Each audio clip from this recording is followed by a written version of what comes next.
Professor Jane Nana Opoku-Agyeman. Let me acknowledge our youth commander, George Opariado, aka Pablo.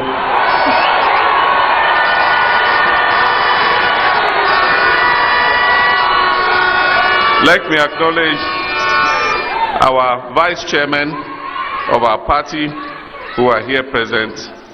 Let me acknowledge my campaign manager, Professor Joshua Alabi, and acknowledge the chair of our Manifesto drafting committee, Professor Danso Boafo, and indeed all the distinguished personalities here. Let me acknowledge you in the words of our dear departed former President John Evans Atta Mills and say, my brothers and sisters. Thank you very much, and I'm happy to join you on the occasion of International Youth Day. To all of you, my children, my nieces and nephews, my sisters and brothers, and my beloved, talented, and dynamic young Ghanaians, I want to thank you for the honor. And I'm excited to have the opportunity to launch the National Democratic Congress Youth Manifesto before you today on August the 12th.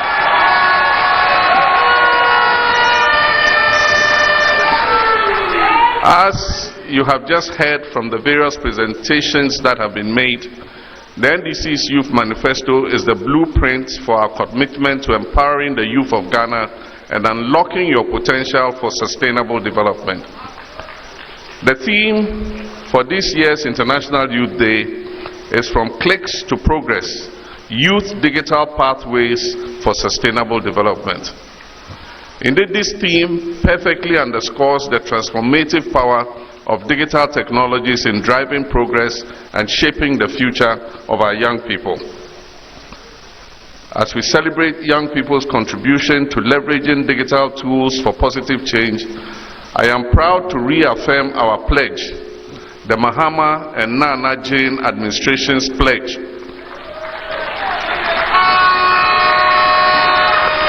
to upskill digital skills and training for Ghanaian youth. We envision a future where every young Ghanaian has the opportunity to thrive in the digital age.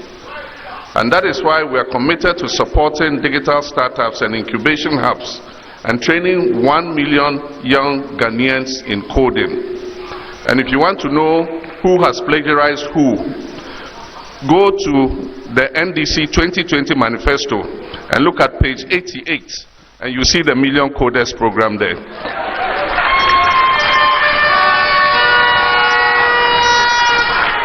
Additionally, we will invest the equivalent of $3 billion in collaboration with the private sector to build a vibrant technology and fintech industry that will create jobs and boost economic growth in Ghana.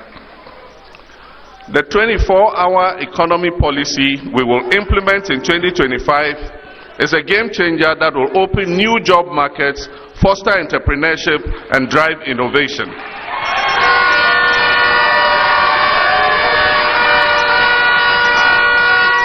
By creating an enabling environment for young people to thrive, we will lay the foundation for a prosperous future for all Ghanaians, not just a few.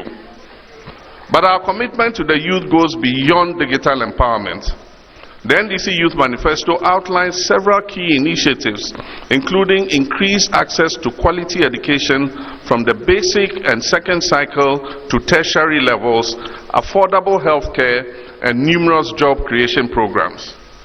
Ladies and gentlemen, I want to acknowledge the commendable efforts of our National Youth Wing led by indomitable George Opariado,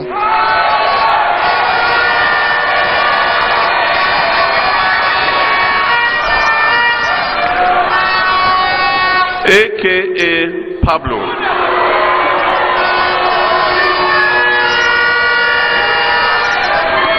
for this excellent, well choreographed youth event. Since I launched Ghana's first national youth policy in Cape Coast in 2010, during my tenure as Vice President of this country, I remain committed to recognizing and honoring our youth on International Youth Day. And as President, I consistently hosted gatherings with young people and youth development stakeholders to celebrate the ingenuity and contribution of the youth to our country. And indeed, one of the most memorable of those occasions was the day I spent with a young cocoa farmer and his family in Asen North. We were later to come and win a historic by-election in that constituency. Also during my presidency, my government prioritized investments in youth development across various sectors, including education, skills training, health, recreation, sports, and job creation. We expanded access to skills training opportunities throughout the country, as well as to teacher and nursing training programs and tertiary education. I also purposefully appointed intelligent and hard-working young men and women to serve in my government, and they performed creditably well.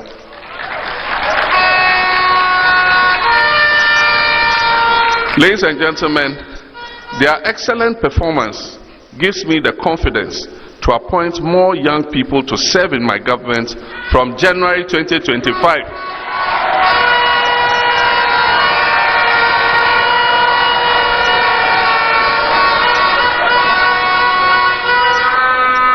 God willing, when I am voted president. You just saw the talent that was displayed here this morning. We have the young men and we have the young women.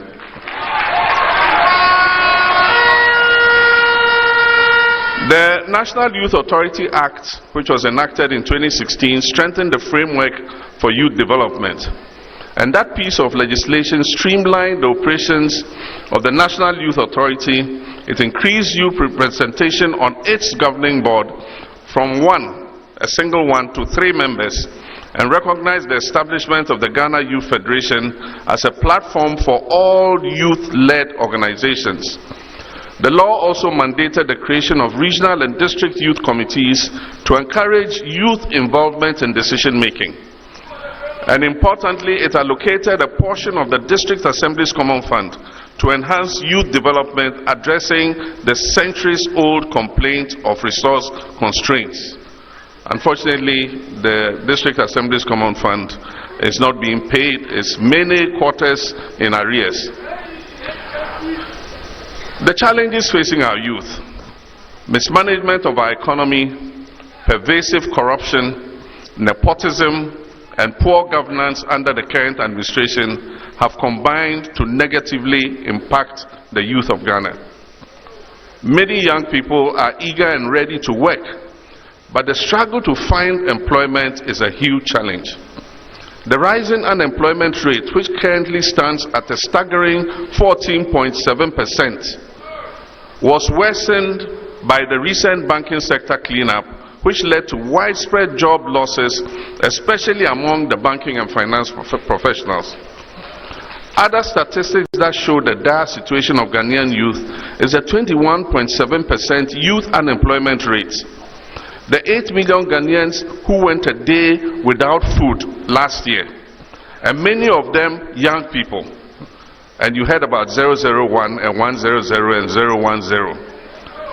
And also the 1.9 million young people, youth, who are not in employment, they are not in education, and they are not in skills training. The harsh business climate has caused numerous businesses to collapse, leading to further layoffs. The ongoing crisis is fostering frustration amongst young people, increasing poverty, social unrest, and disenchantment with the whole democratic process. The scarcity of job opportunities compels many young individuals to resort to low-paying informal work or seeking opportunities abroad, thereby exacerbating the brain drain that hampers our national development. And if you go to Nigeria, they call it jakpain. To jakpa means to run away from your country and go abroad. This reality perpetuates inequalities and undermines social stability, as the potential of our youth remains untapped. To tackle these issues, I have proposed a sustainable vision to reset Ghana by introducing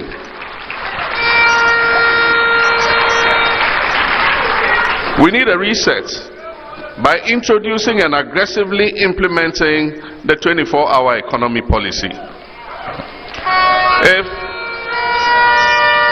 If you are hearing about the 24-hour economy initiative for the first time, or you are pretending that you do not know what it is about, please cock your ears now and listen to me explain it again.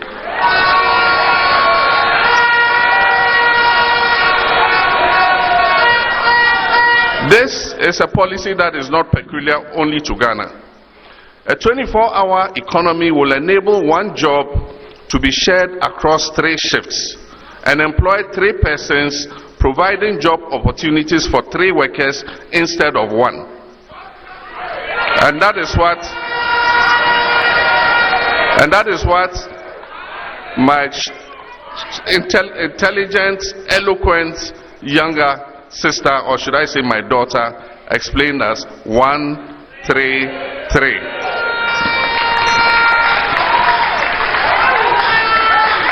This policy aims to drive economic growth, improve service delivery, and create jobs in both the public and private sectors, and will prioritize the needs of our young people. And for the policy to thrive, the government will have to invest in security and public safety measures, including recruiting additional personnel, enhancing street lighting to promote nighttime economic activity. Essential components of the public sector's 24-hour service, that is for the public sector, would include a 24-hour port and harbor, 24-hour customs service, 24-hour banking service, 24-hour vehicle licensing service,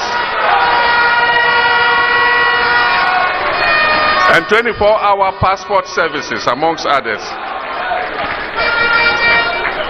I also intend to incentivize the private sector to operate 24 hours, and targeted sectors in the private sector would include 24-hour agro-processing, 24-hour manufacturing, 24-hour construction, 24-hour sanitation and waste management,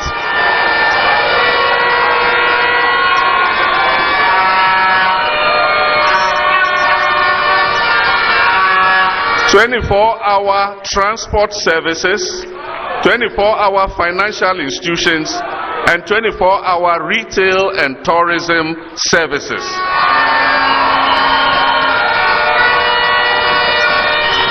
Aside from incentives that will be provided for these businesses that will sign up for the policy, increased demand will be driven by deliberate government procurement of locally made goods, an expanded export drive under the ETLS, which is the ECOWAS Trade Liberalization Scheme, and the African Continental Free Trade Area Agreement. This will absorb the increased supply of goods and services that we do not use locally. These enhancements will create decent, well-paying jobs and training opportunities for you, our vibrant Ghanaian youth. Empowering our youth through digital skills. My younger brothers and sisters, ICT is vital to our 24-hour economic policy. We will equip young people with digital skills and job opportunities, including the 1 million coders program that I referred to previously. The Accra Digital Center was established under my presidency to facilitate jobs for you, the young people.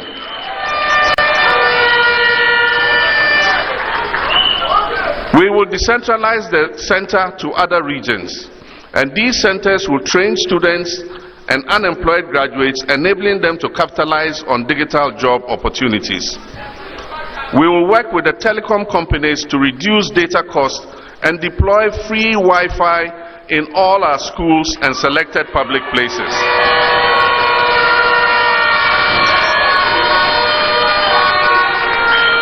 And we have the capacity to do this. With fiber, with satellite internet, we can provide free Wi-Fi services to all our public institutions. My dear Ghanaian youth, the 8-hour work system that we currently operate is woefully inadequate to generate the production, the productivity, and well-paying jobs that are needed to revive Ghana's bankrupt economy. They are also inadequate to produce enough jobs for our young people. As I stated during my John Mahama Live virtual event some weeks ago, extraordinary times require extraordinary interventions for exceptional results. Ghana is experiencing extraordinary hardships, and the youth are also choking under the yoke of these hardships. This being the case, the 24-hour economy initiative is the best and most extraordinary pathway to generating the decent and well-paying jobs that our young people need, the jobs that our young people are waiting for. We will create an enabling environment with deliberate policies for business, companies, and government institutions to operate 24/7 in a 3-hour shift system to stimulate job creation. I'm determined to provide the necessary incentives such as favorable tax, cheaper and more reliable power in order to encourage this. We'll also provide financial support through the Ghana Exim Bank, from our oil revenues, and the Women's Development Bank, amongst others. And this is why the Trade Union Congress described the 24-hour economy initiative, and I quote, as a great idea that could be the game changer for youth employment.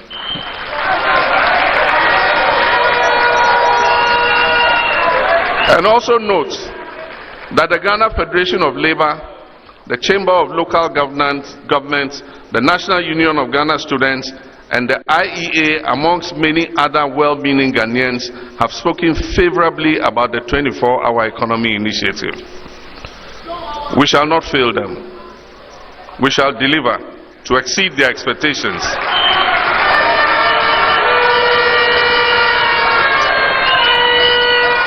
And we will create the jobs that you young people have been waiting for. And when these jobs are created, none of you will be left out.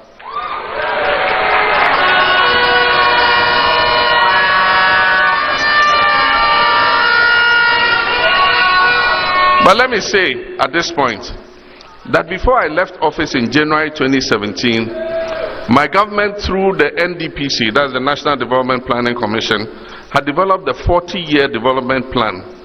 And this 40-year development plan had captured the 24-hour economy initiative.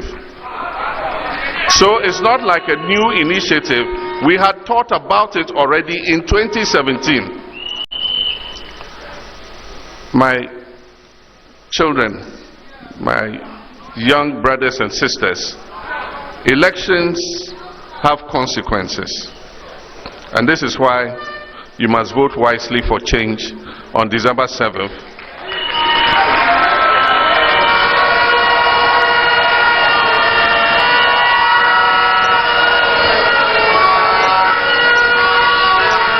You must vote for John and Jane, and also for your NDC parliamentary candidates.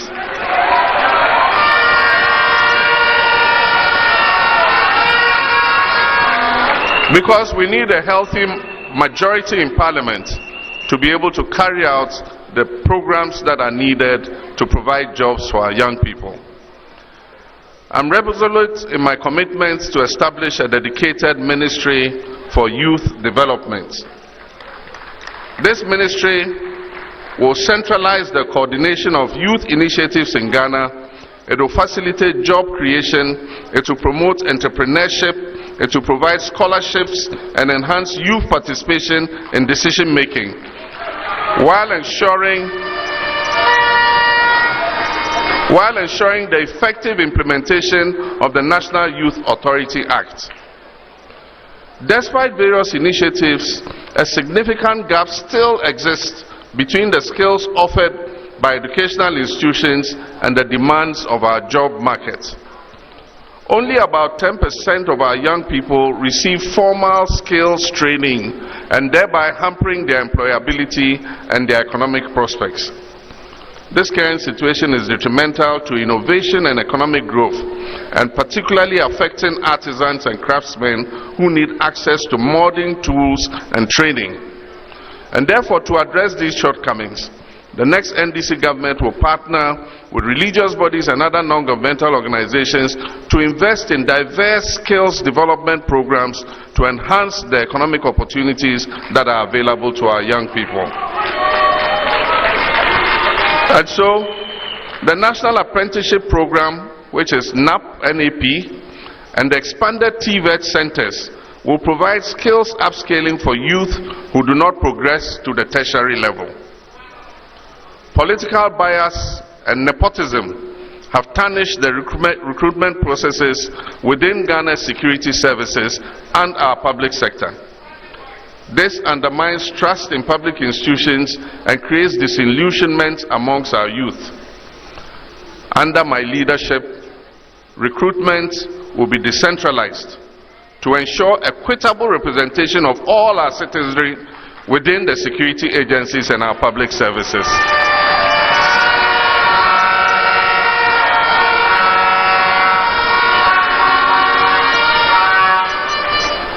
We shall not do secret recruitment in the bedrooms of party chairmen or in chiefs' palaces. We will give the opportunity for all young Ghanaians who want to serve to be able to do so.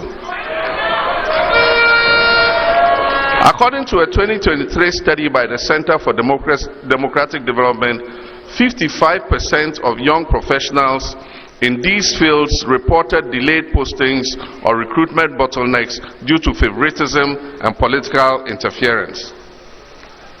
Now talk about challenges in our secondary and tertiary education sectors. Our secondary education sector is grappling with overcrowding and inadequate resources, contributing to diminished quality overall. A study by Africa Education Watch revealed that between the 2019-2020 and the 2022-2023 academic years, government's annual per student spending under the free SHS program was only 23%, while parents bore the remaining 77% of cost of education. The next NDC government will improve the free SHS program. We will engage the stakeholders in education and ensure proper infrastructure and sustainable dedicated funding for free SHS.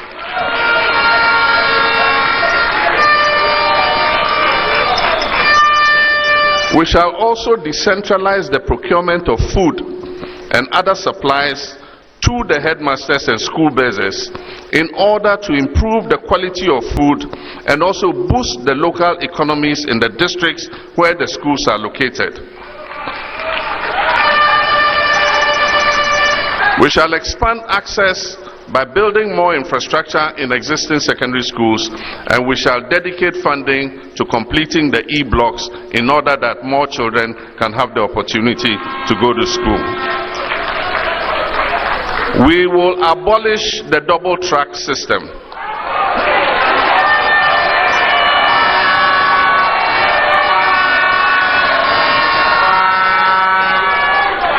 So that all our children can go to school at the same time and vacate at the same time.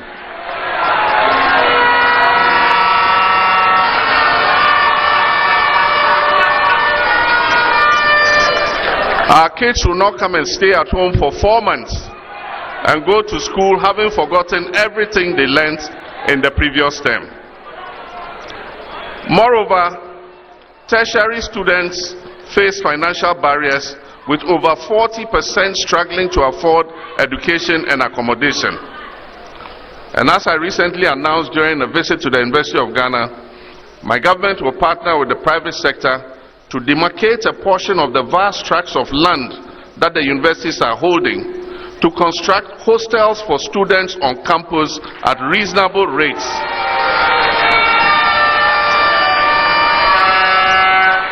And thereby address the accommodation challenges that students are facing. The professional institutions of architects and engineers will be engaged to provide uniform designs for these hostels and a costing of the hostels that will be built on all campuses, and that will be under our program of a bed for all students to be able to stay on campus. We'll also launch the No Fee Stress Initiative, providing fee-paying support to eligible students, especially through the Student Loan Trust Fund. The reintroduction of a quota system has reduced admissions across both nursing and teacher training sectors, restricting entry for many youth who desire to train as teachers and nurses. We deplore the Akufo-Addo-Bawumia administration's practice of opening the recruitment portal only when elections are coming. We will implement a policy of continuous recruitment of teachers and nurses, especially for the underserved areas. The next NDC government pledges to abolish the teacher licensure exam.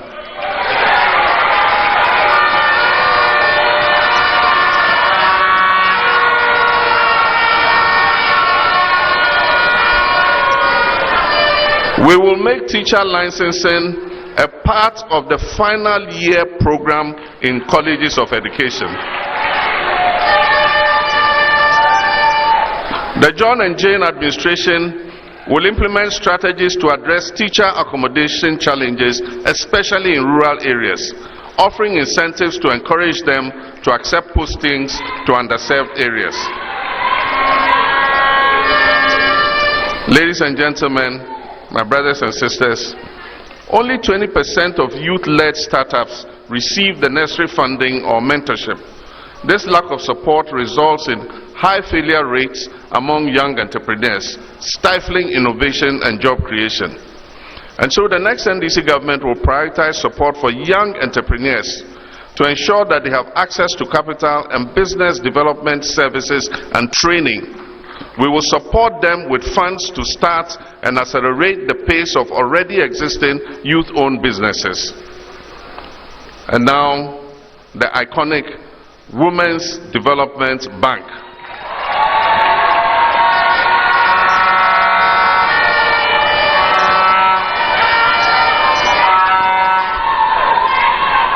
The Women's Development Bank will also help ensure gender equality by providing funds to millions of women across the country. My dear young women, I urge you to take advantage of the prospect that this Women's Bank is going to offer. You can start your small and medium enterprises, and you can be sure that the little capital and credit that you need will be provided. Training will be provided on how to manage your businesses so that you can grow your businesses and create more jobs for yourself and the teeming youth of this country.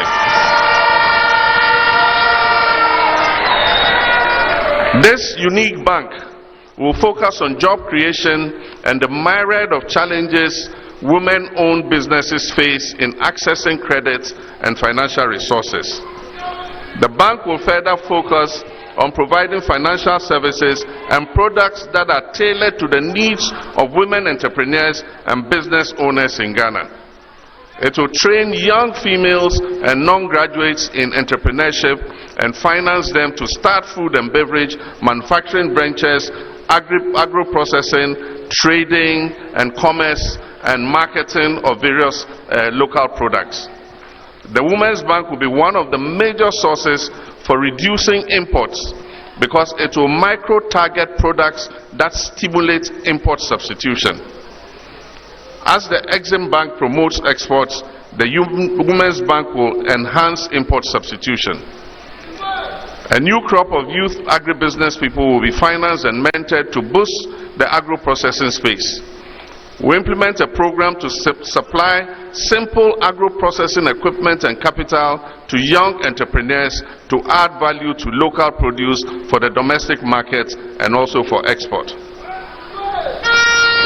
Ladies and gentlemen, I've been excited watching and listening to all the presentations that were made here today, because our youth who have spoken here today and made presentations have confirmed that our young people are our future change makers.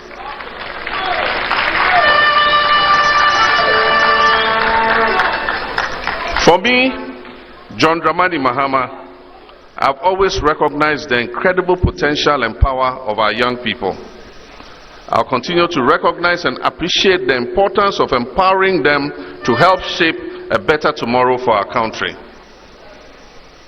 And in conclusion, my young Ghanaians, dare to dream and dare to achieve. Our dreams can transform not only our future, but also the future of our communities, our country, and the world at large. You are the catalyst for positive change. And through you, your inspiring actions and determination, we can bring about the transformation change that our world and our country desperately needs. Young people, remember always to dream big. Remember always to aim high. And remember always to strive for greatness. The power you wield as a young Ghanaian is immense and powerful. By unleashing your potential and embracing your destiny, you can make a global impact. Understand that the future of our nation lies in your hands, and we're committed to supporting you every step of the way in realizing your full potential. Young people are the driving force behind sustainable development, and your voices need to be heard loud and clear. And this is why I've decided, in addition to this function on International Youth Day, to host a Mahama Youth Town Hall meeting later tonight at the Bukom Boxing Arena.